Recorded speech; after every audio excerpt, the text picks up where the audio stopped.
Tonight, Babonneau firefighters are quarantined at the station awaiting the COVID-19 results of a colleague.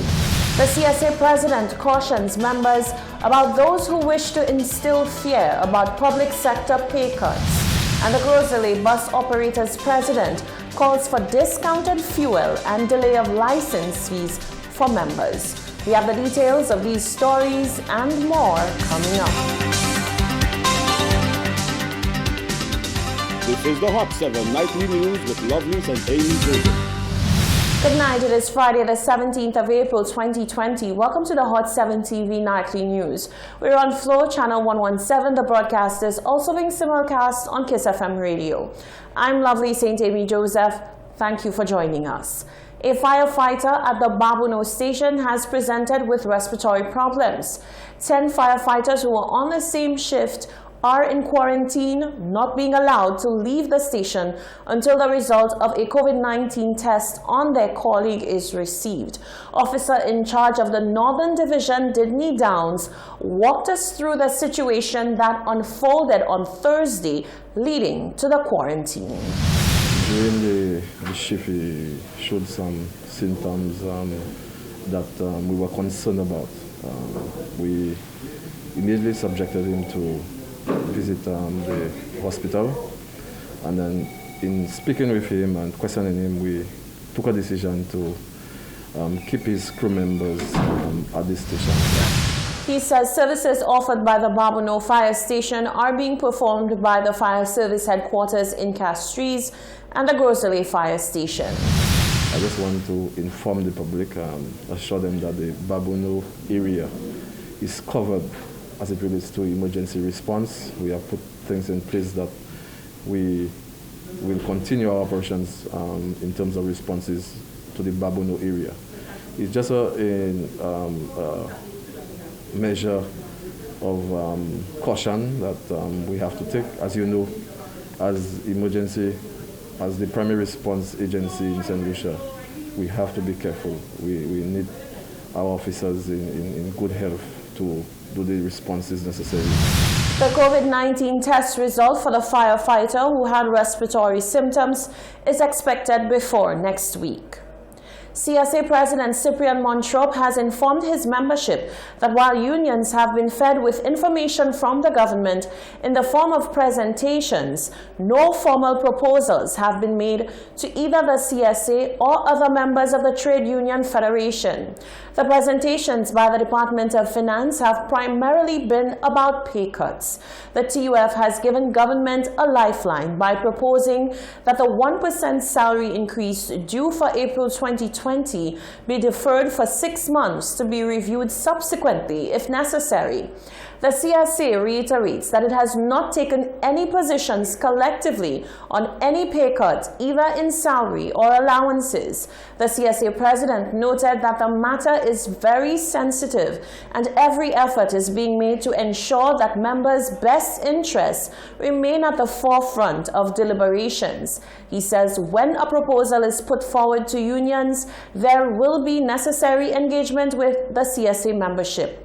The CSA president cautioned against those who may attempt to deceive, mislead, or instill fear in members.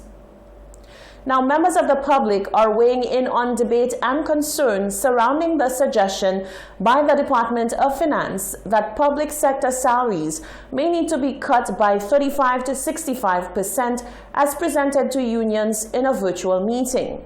Economic Development Minister Guy Joseph said no decision has been made and that a consultative process with relevant departments and the unions will determine the way forward. Here's what you had to say on this topical matter.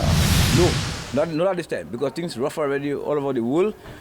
You don't have any pocket, start from the government ministers first, from the Prime Minister down the line. Okay, my brother? From the Prime Minister, not civil servants. From him first, and then the rest coming after. And not civil servants, they ain't that. No money already, things rough already. You know, all the money they're spending, Horse Vision, Ojo, Labs, all that kind of things. That's where the money went to. And they're asking for pay cut. I am for a pay cut because in my field of work, I'm a bus driver. And if the Prime Minister and his associate want associate on us to when we differ with them, they have to meet us halfway. And the halfway is like either they meet us at the pumps or whatever. You understand? Prime Ministers are getting their salary. When we go to the supermarket, I'm a bus driver and I'm speaking on behalf of all bus drivers. Okay? When we go to the supermarket, we still pay the same prices as everybody. But when it comes to for the management of our business, why we are the one that have to be losing? I agree we trying to curb a problem of COVID-19, okay? I have no problem for us to be carrying 7 passengers or whatever amount of passengers they put for us to be carrying. But they have to come better than what they have in the pipeline for us. But I definitely for the picket as long as it starts with the politicians. They're civil servants, right? Yeah. Well, definitely. Once it starts with them, I have no problem with everybody else getting a picket. So it should really start with the politicians. Starting from the Prime Minister, really and truly, I really feel these guys should at least, if it's not half, but at least quarter of their pay, at least they should really cut that off a little, just to help the economy. And when things start back again, at least they can come back at least to the level where they was. But for now, they should really step down a little, you know. Civil servant, what about civil servant? Well, at least a little something too, you know.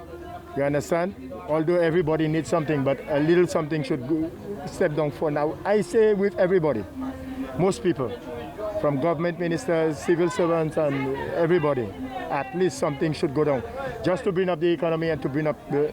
Let's get something start going back just the way it was. Yeah, of course, the Prime Minister, the ministers, everybody should help and try and help out the economy, you know, after things are already slow. They should help out the vagrants, the ghetto youths, you know, the elderly, disabled, you know. So you feel you should take the pay cut?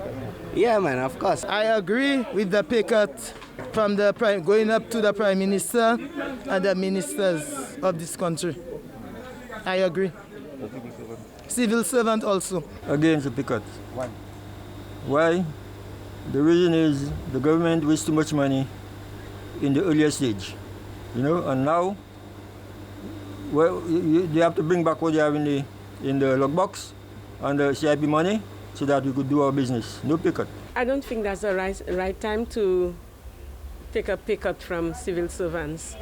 If anybody have to take a pay cut, it's the government ministers. Because now some people are not working, they don't have a salary. It's not right. And in the sight of God, it's not right. As a matter of fact, the government should be giving to those who don't have. If the Prime Minister is taking a pay cut, I hope he's not just taking out $1 of his salary. Do something that will please all of us. And whether or not I support him or I don't support him, that it will be a better thing for the nation. Right now, it's not about red or yellow. It's about St. Lucia, Helen of the West Indies. There you have it. Those were your views, and we have seen some examples. New Zealand is one prominent one where members of the cabinet, members of the government decided to take a pay cut in the first instance. The president of the Grocery Minibus Owners Association, Danny Edward, is asking for relief for his members. Edward says more practical measures, such as an extension on insurance premiums, as well as discounted fuel, should be put in place. He says drivers are in a very difficult position and are basically doing community service.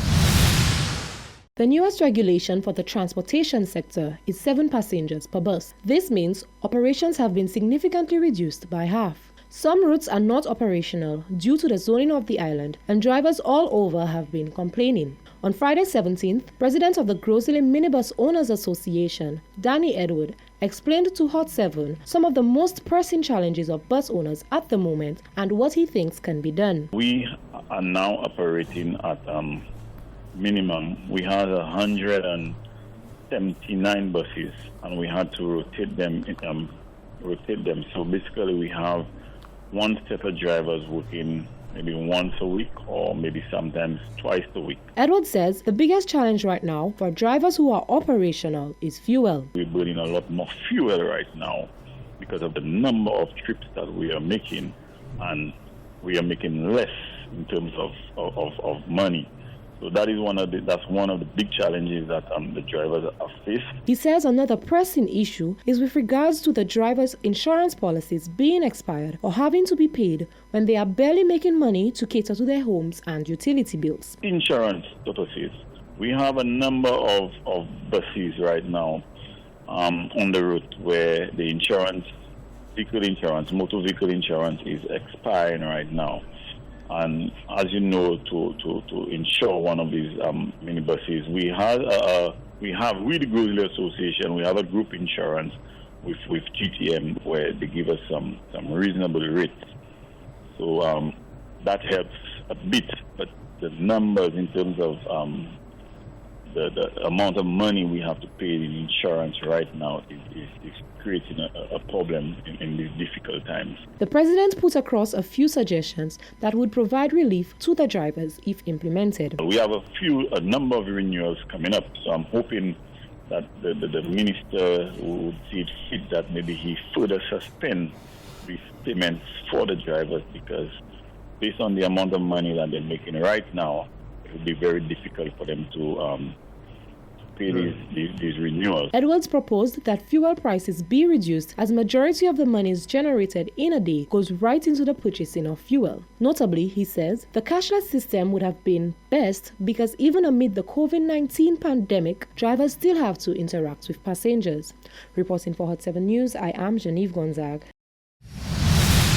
The Royal St. Lucia Police Force has conducted a series of arrests for violation of the 7 p.m. to 5 a.m. curfew.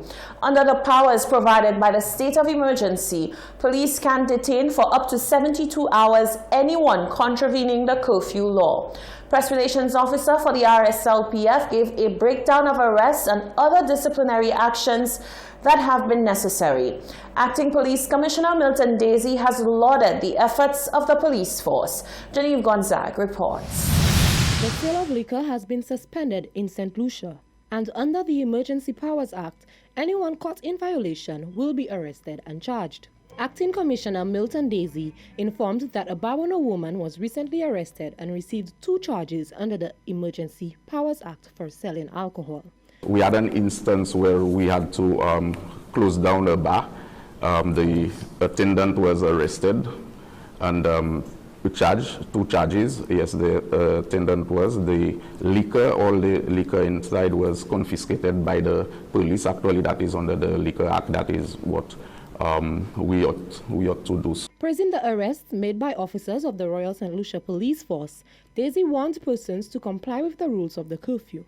Daisy even stated that closing the door of your bar yet operating on the inside is not what closed means. Persons out there, you must comply with the rules of the curfew, the bar, and even if the opening of the bar, I think it is